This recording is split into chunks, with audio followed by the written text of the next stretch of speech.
में पढ़ेंगे कि इस एक्सपेरिमेंट का जो मतलब था, इस एक्सपेरिमेंट का जो मोटिव था वो ये था कि we have to prove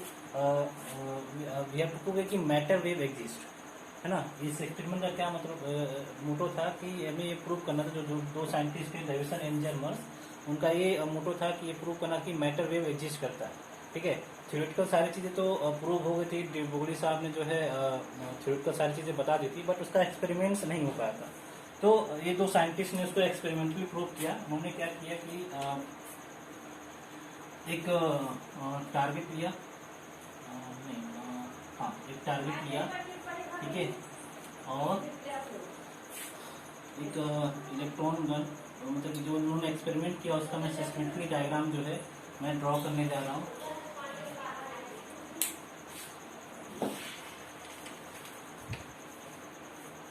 there was one accelerating tube था उनके पास,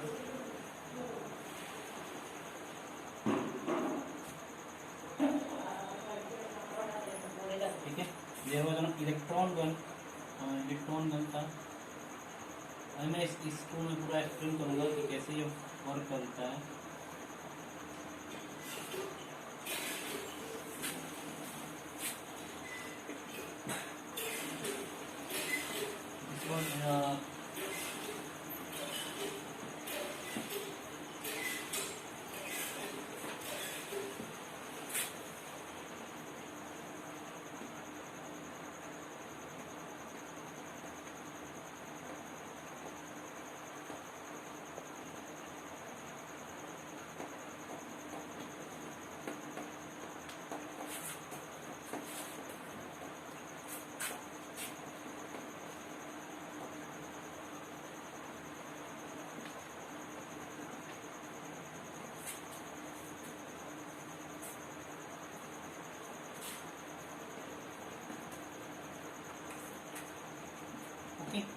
तो this is an electron gun. ये क्या था हमारे पास, एक इलेक्ट्रॉन गन था। इलेक्ट्रॉन गन बेसिकली क्या है कि इसमें एक रेजिस्टेंस वायर जो है हीट होता है इस बैटरी की हेल्प से। इस बैटरी की हेल्प से एक रेजिस्टेंस वायर जो है हीट होता है, और हीट होने की वजह से यहाँ पे इलेक्ट्रॉन का इमिशन होता है। ठीक है, मैंने बताया था कि इलेक्ट्रॉन इमिशन तीन तरीके से हो सकते हैं, एक थर्मियोनिक इमिशन, और एक फोटो इलेक्ट्रिक इफेक्ट, और एक इलेक्ट्रिक फील्ड की हेल्प से। This was thermionic emission. ठीक है, तो इस बैटरी की सहायता से, इसको लो पावर बैटरी बोलते हैं, लो वोल्टेज की बैटरी बोलते हैं। ठीक है, दिस इज इलेक्ट्रॉन गन। तो इसकी वजह से जो है कि ये हीट होने से इलेक्ट्रॉन यहाँ से प्रोड्यूस होता है, और ये इलेक्ट्रॉन जो है इस accelerating tube, this is one accelerating tube which is connected with A high potential high voltage battery. This is connected with high voltage battery. ठीक है, और इसका पोटेंशियल जो है हम जो है चेंज कर सकते हैं। ठीक है, इस रेजिस्टेंस की हेल्प से, इसका पोटेंशियल जो है, जो एक्सीलरेटिंग ट्यूब है, इसका पोटेंशियल जो है हम चेंज कर सकते हैं। ठीक है, क्योंकि हमें डिफरेंट एक्सीलरेटिंग ट्यूब, क्योंकि हमें डिफरेंट पोटेंशियल पे वर्क करना था, अलग अलग पोटेंशियल से वर्क करना था, इसलिए जो है ये हमने कुछ ऐसा डिजाइन किया कि इसके हम पोटेंशियल को जो है हम चेंज कर सकते हैं। ये हमारा मूवेबल था, इसको मूव करके जो है हम रेजिस्टेंस को पोटेंशियल को घटा और बढ़ा सकते हैं। ठीक है, this is one accelerating tube. इसके क्रॉस एक पोटेंशियल डिफरेंस होता है ना, which is maintain by this battery,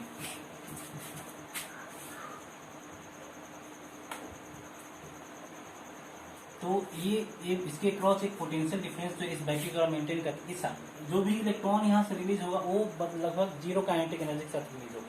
ठीक है, उसे कोई भी काइनेटिक एनर्जी नहीं मिलती। इस ट्यूब की हेल्प से उसको हम क्या करते हैं, एक काइनेटिक स्पीड, उसकी एक एनर्जी प्रोवाइड करते हैं।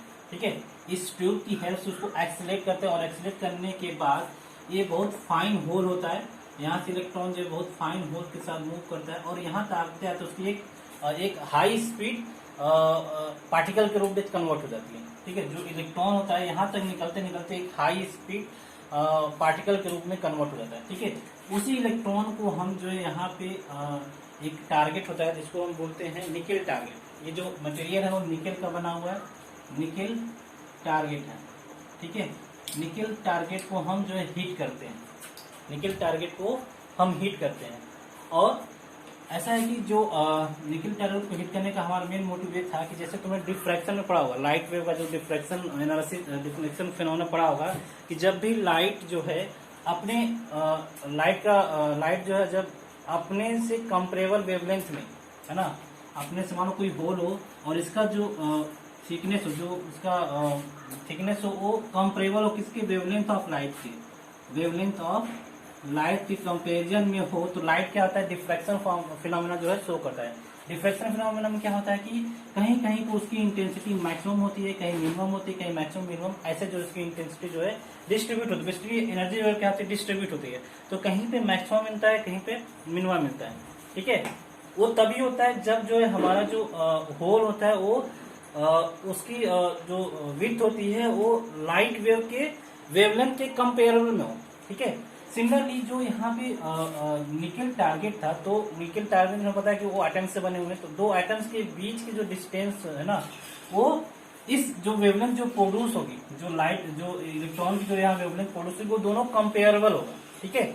इसकी वजह से जो भी इलेक्ट्रॉन है वो डिफ्रैक्ट करेगा। अगर वेव होगा तो डिफ्रैक्ट करेगा, ठीक है, वेव होगा तो डिफ्रैक्ट करेगा। तो डिफ्रैक्ट होने से वजह से एक यहाँ पे एक गैलोमीटर जो था, मूवेबल गैलोमीटर उन्होंने लिया था, मूवेबल गैलोमीटर, ये बोल सकते हैं मूवेबल कलेक्टर, ठीक है। मूवेबल क्या था, कलेक्टर। उसको जो है हम डिफरेंट एंगल पे मूव कर सकते थे, सर्कुलर एंगल पे मूव कर, जो भी इलेक्ट्रॉन डिफ्रैक्ट हुए वो डिफरेंट एंगल पे जो है डिफ्रैक्ट होंगे, ठीक है।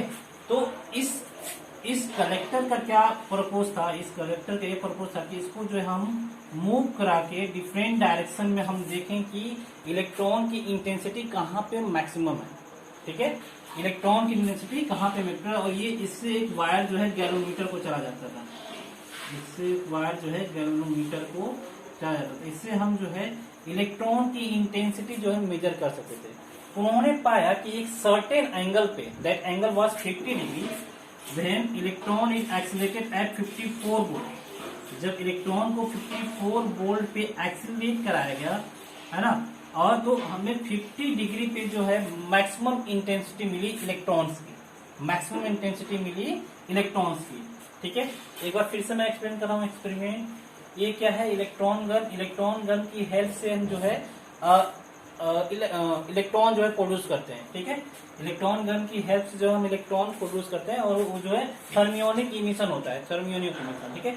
इलेक्ट्रॉन जो भी प्रोड्यूस होते हैं उनकी एनर्जी बहुत कम होती है।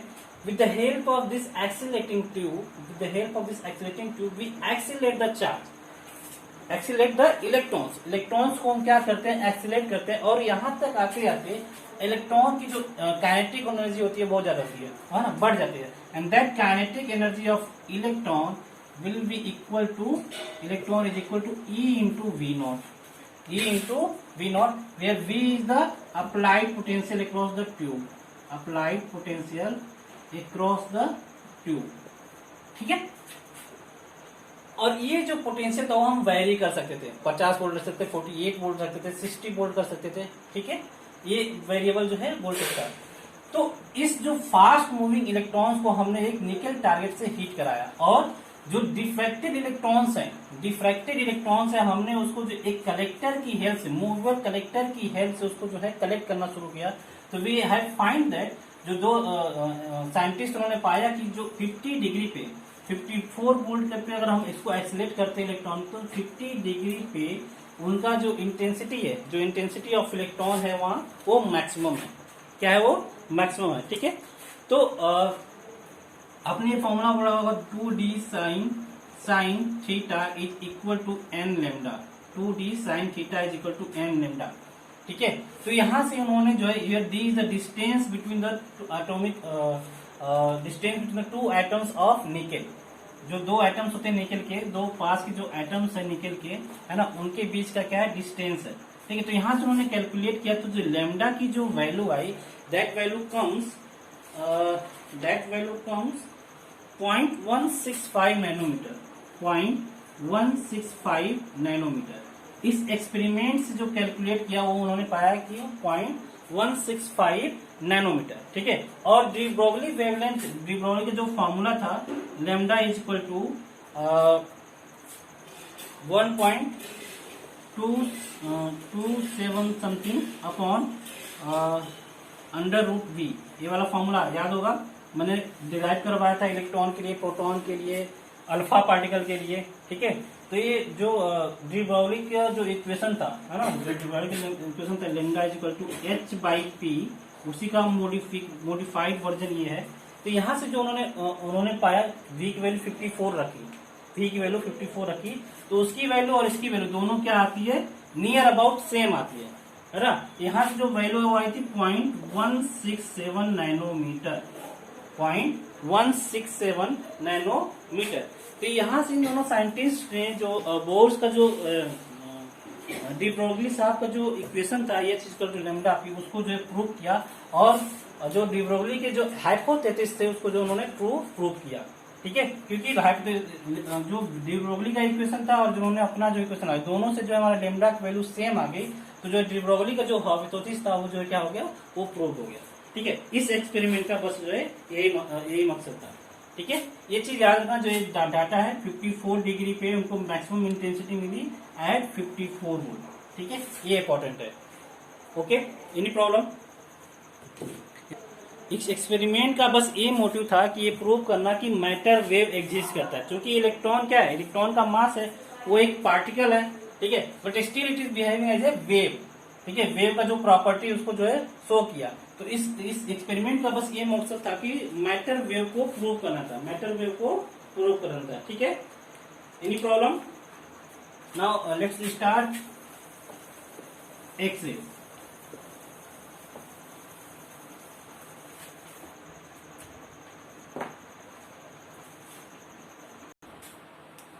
हाँ, तो एक्सरेज में क्या होता है कि it is just reverse of the photo electric effect. Photo electric effect में क्या होता था, ईएम वेव की रेडिएशन की हेल्प से हम जो इलेक्ट्रॉन को प्रोड्यूस करते थे। ठीक है, यहाँ पे क्या है, फास्ट मूविंग इलेक्ट्रॉन से हम जो है ईएम वेव प्रोड्यूस करेंगे। फास्ट मूविंग इलेक्ट्रॉन को डीएक्सेलेरेट करके जो है हम जो है ईएम वेव प्रोड्यूस करेंगे। तो यहाँ पे भी नियर अबाउट जो है फिनोमेना जो है सेम है। बस यहाँ पे क्या है, यहाँ पे इस कनेक्टर को हटा दो, है ना, एक्सेलेटिंग ट्यूब रहेगा, इसमें इलेक्ट्रॉन प्रोड्यूस करने के लिए इलेक्ट्रॉन गन रहेगा, टारगेट भी हमारा रहेगा। बट टारगेट यहाँ पे कुछ भी हो सकता है, कोई भी मेटल्स हो जो इसका एटॉमिक मास ज्यादा हो, कंडक्टिविटी हाई हो, वो हम टारगेट जो है यहाँ पे यूज कर सकते हैं। जरूरी नहीं कि निकल टारगेट ही हम जो है यूज करें। ठीक है, जो भी टारगेट होगा उसका जो है हाई एटॉमिक वेट होगा, हाई एटॉमिक वेट वाला जो है टारगेट होगा। ठीक है, ओके, मतलब कि जो एक्सपेरिमेंट था ये डेविसन एंड जर्मन्स का और जो एक्सरे प्रोडक्शन था, इन दोनों में जो है कॉमन चीज ये है कि उसमें भी जो है एक हमें एक्सलेटिंग ट्यूब की जरूरत पड़ेगी। इसलिए मैंने सेम जो है एक्सपेरिमेंट का सेम डायग्राम को मैंने यूज कर रहा हूँ। ठीक है, सेम डायग्राम का यूज कर रहा हूँ। ओके, हाँ, तो इसमें जो है इस निकल टारगेट की जरूरत नहीं है। कोई भी टारगेट जो जिसका हाई एटॉमिक मास हो, उसका कंडक्टिविटी ज्यादा हो, जो है हम यूज कर सकते हैं। क्यों ऐसा जरूरी है मैं बताऊंगा अभी। एक्सरेज में क्या करते हैं कि हम एक again fast moving electron produce करते हैं, फास्ट मूविंग इलेक्ट्रॉन जो है प्रोड्यूस करते हैं, और एक टारगेट पे जो है हम क्या करते हैं, हीट करते हैं। ठीक है, अब यहाँ पे जो पोटेंशियल हम अप्लाई कर रहे हैं वो ज्यादा भी हो सकता है। ठीक, उसमें हमारा क्या था, वोल्टेज 54 वोल्ट तक था, 60 वोल्ट तक था। यहाँ पे हम जो है ज्यादा जो है वोल्टेज का यूज कर सकते हैं। ठीक है, तो अगेन जब हमारा फास्ट मूविंग इलेक्ट्रॉन था तो उसको जो है सडनली जो है क्या करते हैं कि डी एक्सिलेट करते हैं, सडनली डी एक्सिलेट करते हैं उस इलेक्ट्रॉन को। जब, और हमें मालूम है कि कोई भी चार्ज जो है अगर हमारा डी एक्सिलेट होता है ना, कोई भी चार्ज हमारा डी एक्सिलेट होता है तो वहां पे ईएम वेव प्रोड्यूस होता है, वहां पे ईएम वेव प्रोड्यूस होता है। ठीक है, क्या प्रोसेस था, फास्ट मूविंग इलेक्ट्रॉन को एक हाई एटॉमिक वेट वाले मेटल की हेल्प से उसको डी एक्सिलेट करना था। जब कोई भी इलेक्ट्रॉन जो है डी एक्सिलेट होगा तो उससे जो है एक ईएम वेव प्रोड्यूस होगी। ठीक है, तो जब ये एक्सपेरिमेंट हो रहा था, बेसिकली जो साइंटिस्ट थे, है ना, वो कुछ और रिसर्च कर रहे थे, बट वो रिसर्च ना होके उनको जो है इस रेस के बारे में पता चला। तो सिंस उस टाइम उनको जो है इसका कुछ पता नहीं चला कि क्या है, तो उन्होंने उसको नाम क्या रख दिया, एक्स-रेज। जैसे हम मैथ्स में कुछ अननोन होता है तो उसको क्या मान लेते हैं, एक्स। सिमिलरली इसी चीज को ध्यान में रखकर उन्होंने क्या बोल दिया, उसको एक्स-रेज। ठीक है। बेसिकली वो कुछ और एक्सपेरिमेंट कर रहे थे, उनका मोटिव कुछ और सर्च करने का था, है ना। तो ईएम वेव प्रोड्यूस होता है। अच्छा, दो तरीके की एक्सरेज प्रोड्यूस होते हैं, दो तरीके के एक्सरेज जो है प्रोड्यूस होते हैं। वन इज कंटिन्यूअस एक्सरेज, और अंदर वन इज कैरेक्टरिस्टिक एक्सरेज।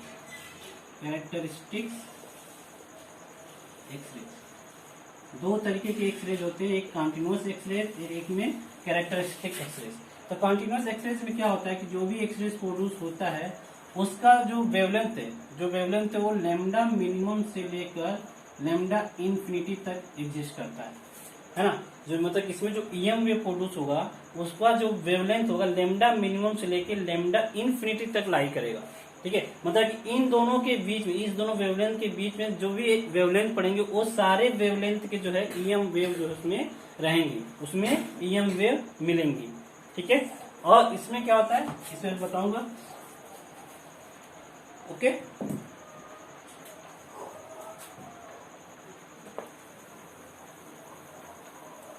अच्छा, जो ईएम वेव प्रोड्यूस होती हैं उनका जो लाई करता है वो बिटवीन लाई करता है 0.01 angstrom to 0.1 angstrom to 100 angstrom. जो भी वेवलेंथ की जो एक्सरेज प्रोड्यूस होती हैं वो कहाँ से कहाँ लाई करती हैं 0.01 एंगस्ट्रॉम टू 100 एंगस्ट्रॉम, ठीक है। एंगस्ट्रॉम का मतलब समझते ही हो 10⁻10 मीटर, ठीक है। अच्छा, ठीक है। तो मान लो अगर हमारा कोई भी इलेक्ट्रॉन जो है ना वी नॉट पोटेंशियल से जो एक्सीलेट हुआ तो उसकी एनर्जी कितनी हो जाएगी, यहाँ पे जो है एनर्जी काइनेटिक मैक्सिमम एनर्जी जो हो जाएगी that will be equal to E into V naught. Let's suppose that कि इतने एनर्जी का इलेक्ट्रॉन जो है सडनली जो है हमने क्या किया, सडनली हमने जो उसको डीएक्सीलेट किया, इतनी एनर्जी जो है डायरेक्टली जो कन्वर्ट होगी कितने एनर्जी में, and that will be equal to hc upon lambda, ठीक है। hc by lambda. हमने मान रहे हैं क्या कि पूरी की पूरी एनर्जी जो है हमारी ईएम वेव में कन्वर्ट हो गई। उस टाइम पे जो प्रोड्यूस होगा लैम्डा वो होगा मिनिमम लैम्डा, क्योंकि लैम्डा जितना कम होगा उसके कोरस्पॉन्डिंग हमारी एनर्जी होगी उतनी ज्यादा होगी, ठीक है। लैम्डा मिनिमम मीन्स लैम्डा जितना कम होगा, जितना वेवलेंथ हमारा किसी भी ईएम वेव का कम होता है उसकी एनर्जी उतनी ही ज्यादा होती है, और लैम्डा जैसे जैसे बढ़ता है उसकी एनर्जी कम हो जाती है। फ्रीक्वेंसी के रिस्पेक्ट में जस्ट रिवर्स होता है, फ्रीक्वेंसी जितना बढ़ेगा उसकी एनर्जी भी, उसकी कोरस्पॉन्डिंग एनर्जी भी जो है बढ़ेगी, ठीक है। Because E is what H into F. E क्या होता है H इंटू एफ होता है, and answer hc by lambda. तो energy is inversely proportional to lambda, और यहाँ क्या energy directly proportional to F. तो जो भी ईएम वेव होता है, जो भी ईएम वेव है तो जो भी ईएम वेव है वो ठीक है वो डायरेक्टली प्रोपोर्शनल टू एफ होता है, यानी फ्रीक्वेंसी जितनी ज्यादा होगी एनर्जी उससे कोरस्पॉन्डिंग उतनी ही ज्यादा होगी, और वेवलेंथ के अपोजिट होता है। इसलिए मैंने जो बोला कि यहाँ पे जो कंटिन्यूअस एक्सरेज जो प्रोड्यूस होती है वो मिनिमम से लेके इन्फिनिटी तक लाइज करते हैं, ठीक है। क्योंकि इससे मिनिमम हमारा पॉसिबल नहीं है, क्योंकि इससे मिनिमम अगर होगा तो उसकी एनर्जी मीन्स ज्यादा होगी, और एनर्जी कहाँ से आएगी, जो हमारी इतनी एनर्जी फिक्स है, ठीक है। तो लेट्स सपोज कि इतनी एनर्जी जो है हमारी इलेक्ट्रॉन को हमने सडनली जो है उसको जो है डीएक्सीलेट करके, है ना, डीएक्सीलेट किया, तो जो भी एनर्जी प्रोड्यूस हो जाएगी equal to E V naught equal to hc by lambda minimum. तो यहाँ से लैम्डा मिनिमम की जो वैल्यू आ जाएगी, लैम्डा मिनिमम की जो वैल्यू आ जाएगी equal to hc by E V naught, where V naught is the accelerating potential. ये क्या है हमारा एक्सीलरेटिंग पोटेंशियल। समझ में आ रहा है ना, किसी को कोई प्रॉब्लम है इसमें? अच्छा, जो भी एक्सरेज प्रोड्यूस होती हैं, जो भी हमारी एक्सरेज प्रोड्यूस होती है, ऐसा नहीं है कि जो सारे इलेक्ट्रॉन्स है सारे इलेक्ट्रॉन्स जो हमारा क्या करें एक्सरेज प्रोड्यूस करें।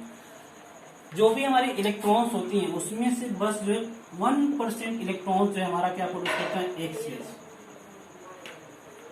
ठीक है। बाकी के 99% इलेक्ट्रॉन्स जो हमारा क्या होता है हीट एनर्जी में कन्वर्ट हो जाता है, हीट एनर्जी में कन्वर्ट हो जाता है, ठीक है, मीन्स अगर हमारे पास 100 इलेक्ट्रॉन्स इस टारगेट की तरफ मूव कर रहे हैं, टारगेट को हीट कर रहे हैं, हीट करने वाले हो, तो उसमें से 1% ही जो एक्स रेस प्रोड्यूस करेंगे, बाकी 99% क्या प्रोड्यूस करेंगे, हीट एनर्जी। इसकी वजह से हमारा क्या होता है, टारगेट जो है हीटअप हो जाता है, टारगेट क्या हो जाता है, हीटअप हो जाता है ना। तो इसलिए जो है हम यहाँ पे हम जो है हाई कंडक्टिविटी हो, हाई मेल्टिंग पॉइंट है ना, और हाई एटॉमिक वेट के टारगेट को जो है हम जो है यहाँ पे यूज करते हैं। मैं फिर से बता दूं कि जरूरी नहीं है कि जो भी एक्सरेज प्रोड्यूस हो वो इतने ही वेवलेंथ की प्रोड्यूस हो, ऐसा इसलिए नहीं पता क्योंकि सभी की काइनेटिक एनर्जी जो इतनी नहीं रह पाती। कई जो इलेक्ट्रॉन्स जो है रास्ते में ही किसी से कोलाइड कर जाते हैं, है ना, किसी दूसरे इलेक्ट्रॉन से कोलिजन कर लेते हैं, है ना, तो उसके कोरस्पॉन्डिंग जो एक्सरेज प्रोड्यूस होती है, जिसका वेवलेंथ जो है लैम्डा मिनिमम से क्या होता है, ज्यादा होता है, जिसका वेवलेंथ लैम्डा मिनिमम से ज्यादा होता है। इसीलिए मैंने बताया कि इसको बोलते हैं कॉन्टिन्यूअस एक्सरेज। कॉन्टिन्यूअस क्यों बोलते हैं कि क्योंकि जो भी एक्सरेज प्रोड्यूस होता है उसमें जो वेवलेंथ एग्जिस्ट करते हैं वो लैम्डा मिनिमम से लेकर लैम्डा इन्फिनिटी तक होता है। ठीक है, अगर इसका हम ग्राफ ड्रॉ करें, है ना, लैम्डा वर्सेस इंटेंसिटी, तो उसका ग्राफ कुछ ऐसे आता है, ऐसा आता है। ठीक है, किसी लैम्डा के कोरस्पॉन्डिंग जो हमारा मैक्सिमम इंटेंसिटी आएगा, and this is the lambda minimum, इसके कोरस्पॉन्डिंग जो इंटेंसिटी होती है वो बहुत कम होती है। ठीक है, इसके कोरस्पॉन्डिंग जो हमारा इंटेंसिटी होता है बहुत कम होता है, और जैसे जैसे थोड़ा सा लैम्डा होता है उसके बाद हमारा जो है उसकी कोरस्पॉन्डिंग हमारा जो इंटेंसिटी होता है वो मैक्सिमम होता है, उसके बाद वो भी डिक्रीज करने लगता है। ठीक है, this is the experimental graph, इसका कुछ ऐसा फंक्शन नहीं है ना। तो अच्छा, अब जो है अगर हम एक्सीलरेटिंग पोटेंशियल बढ़ाएं, तो क्या होगा, ये ग्राफ जो है आगे इधर शिफ्ट होगा। ठीक है, अगर एक्सीलरेटिंग पोटेंशियल बढ़ाएं ये ग्राफ जो है किधर शिफ्ट होगा, इधर शिफ्ट होगा। ठीक है, क्योंकि एक्सीलरेटिंग पोटेंशियल बढ़ाने से जो हमारा लैम्डा मिनिमम होगा वो और डिक्रीज करेगा, और बढ़ाया तो और डिक्रीज करेगा। लेकिन जो नेचर है ग्राफ का वो नियर अबाउट क्या होता है, वो सेम रहता है। ठीक है, जो नेचर है ग्राफ का वो नियर अबाउट सेम रहता है। ओके।